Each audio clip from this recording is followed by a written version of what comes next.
Today we're going to talk about self-regulation strategies. You already know what strategies are, right?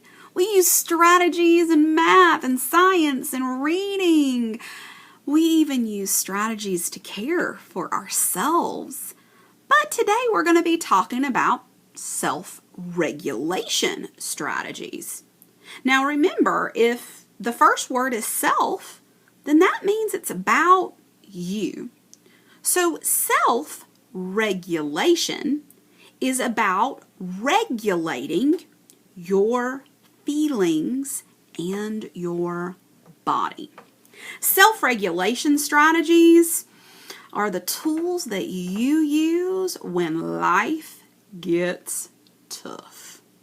When life gets really, really stressful, and you start to feel your body speed up because of stress. Here's what I mean. When you start to get worried, when you start to get upset or frustrated, or a worried thought keeps on popping into your brain over and over again, you start to feel panicky and your body speeds up. Your heart starts to pound faster.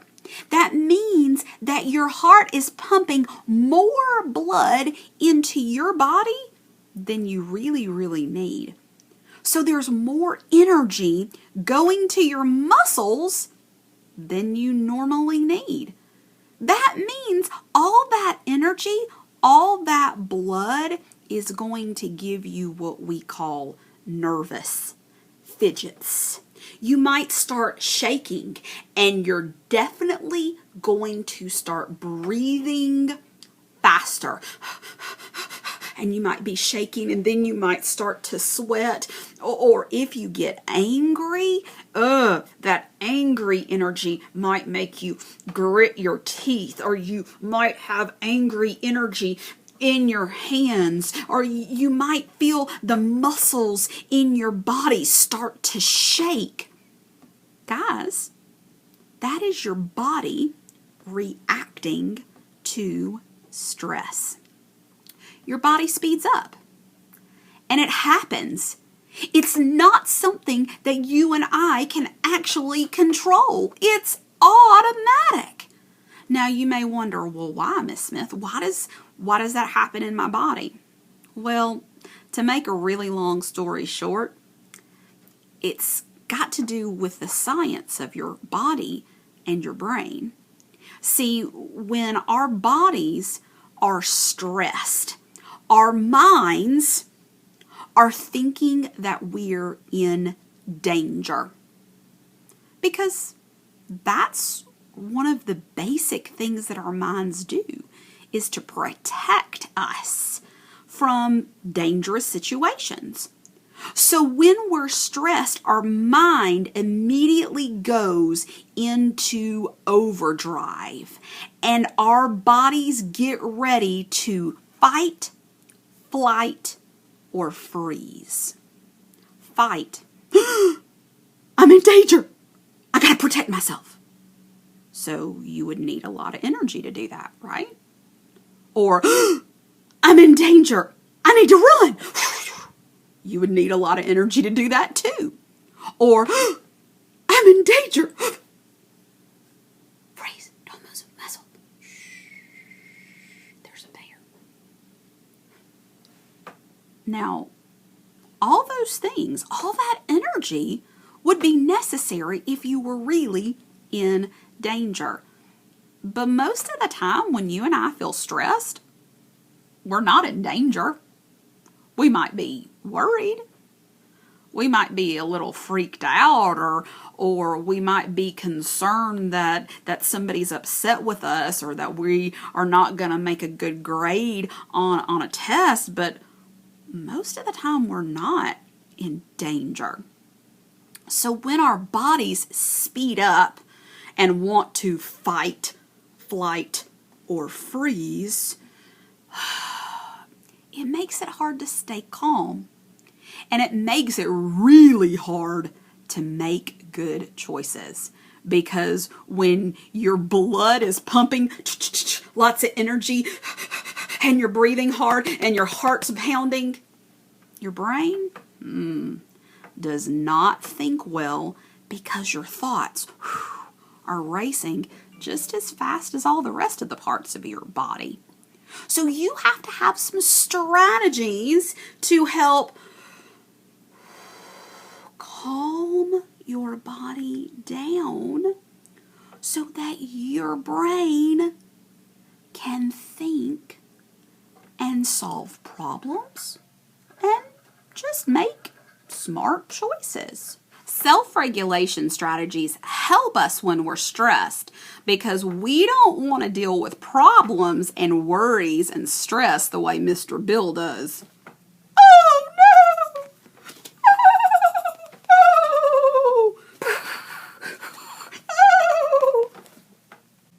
Oh! Oh!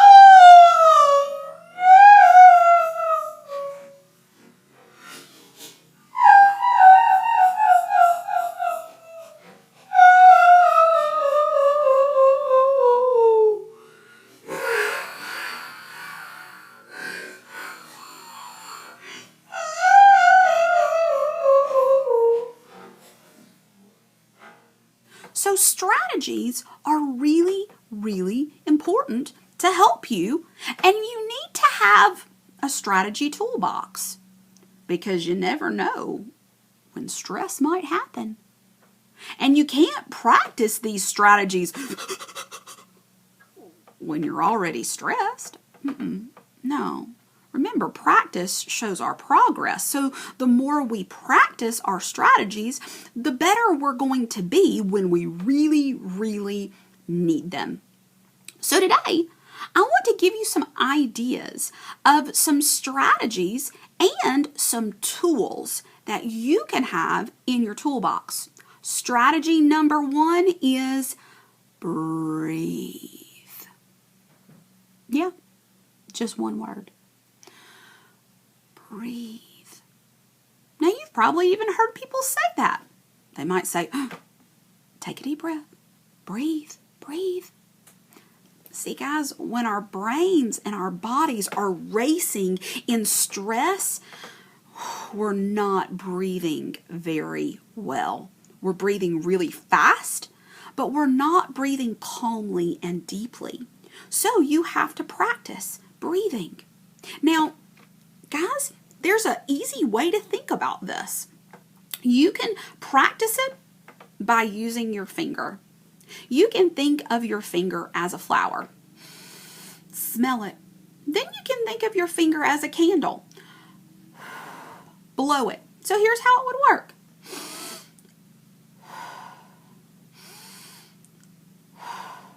And you could do that 10 times or 20 times. Or 30 times, however many times you need to make sure that you're breathing slowly. Now, guys, your second thing that you can do is do a heart check. Because after you take some deep breaths, guess what? Your heart is going to slow down. In fact, our body's really cool like that. When you take deep breaths, the deep breaths force your heart to slow down. Yeah, it's pretty cool how that works. So, number 1, take some deep breaths. Or if you don't want to use your finger, just imagine.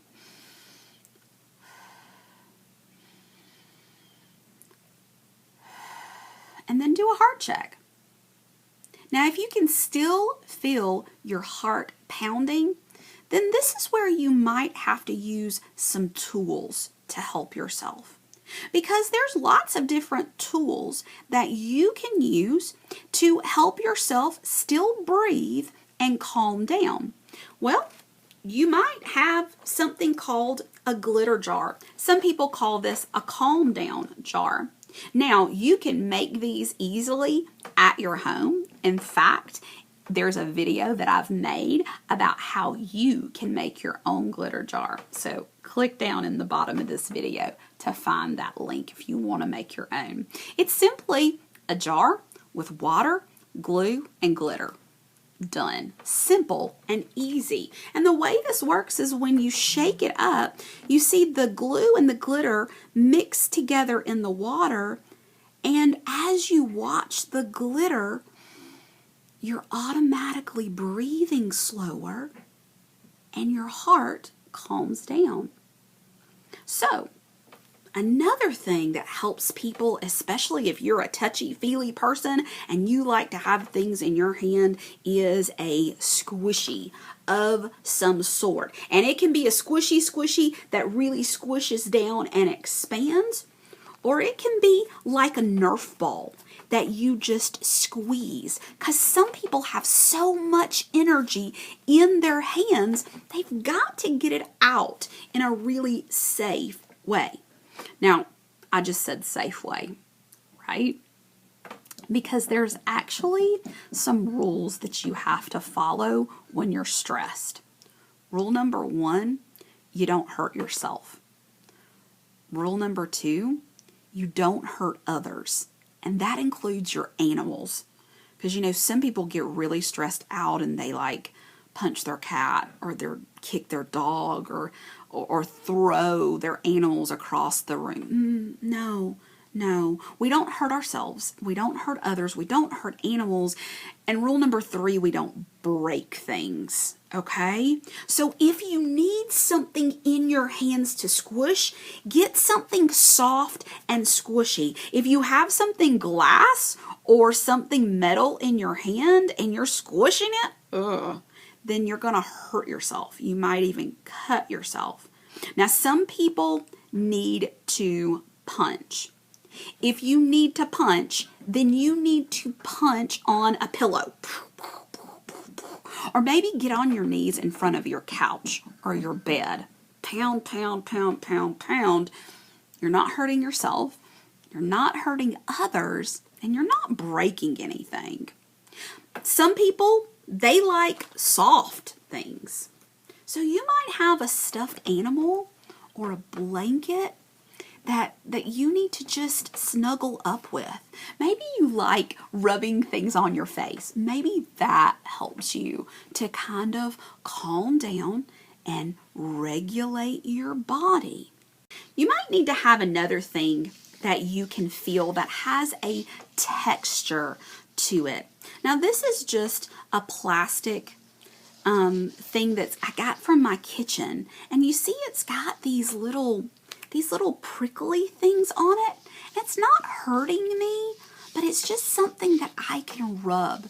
Some people even like to rub a brush on their hands or their arms because they like the way a brush feels on your skin. Now guys, remember, everybody is different. So the things that you find as self-regulation tools might be different than the tools that somebody else finds. Some people like to play with things that lock together, like Legos or puzzles. I have these little guys here that they connect by their hands. And so I can sit here and I can link them all together. And while I'm focused on linking them together, instead of my brain thinking about the stress and the worry, my brain is thinking about linking these together. So that's helping me naturally breathe and calm down. Maybe you like pinwheels.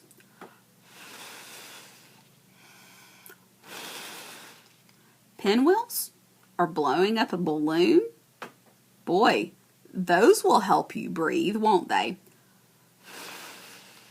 Maybe you like words and numbers, and so activity books like word puzzles or word finds or picture finds, they might be a tool that you can use when you're stressed to kind of help distract your brain and help you breathe calmer. So just pulling out an activity book or a puzzle book may be something that helps you calm down. Maybe you're a writer and you just need to have what I call a jot notebook. Just a notebook that doesn't have to be big, doesn't have to be fancy, but it's just a jot notebook that you keep close to you so when those stressful thoughts are going through your head or those feelings, you can just write it down, jot it down. Or maybe there's a lot of pictures and images that are running through your head that are causing you to be stressed. You can also draw those out if you're more of an artist in your jot notebook. So I love jot notebooks because as long as you use them appropriately and responsibly, these can be great self-regulation tools. Now, maybe you are into music. So when you're at home, you might have your headphones and you might listen to music when you are feeling stressed, because listening to music and closing your eyes, it naturally helps you take deep breaths and calm your body down. So guys, there may be some self-regulation strategies and tools that I haven't mentioned, but you already know works exactly for you. You are building your self-regulation toolbox. So if you already know that some things work, great. That is awesome. But I want to challenge you to maybe try some of the things that I mentioned today that you haven't tried already. Now guys, I didn't have any Play-Doh here in this video, but you may already like Play-Doh. I didn't go and jump on a trampoline, but hey, maybe jumping on a trampoline helps you to calm down. I want you to think of what some of your self-regulation strategies are that are already in your toolbox, and then practice some new ideas. Maybe even talk to the adults at your house about what they do to help themselves calm down when they're stressed. Guys, self-regulation strategies are important, but remember, you can't practice them when you're already stressed. They need to be something that you do and practice beforehand so that you're ready when you need them. So the challenge is on. What are your top 3 favorite self-regulation strategies or tools? Now, guys, everybody's different, but I would love to know what your favorite tools and strategies that you keep in your toolbox. Or maybe you've tried some new ones and found some that you really, really like. I would love to hear your thoughts and ideas. So send me an email. I would love to hear from you about how you are rocking your self-regulation toolbox.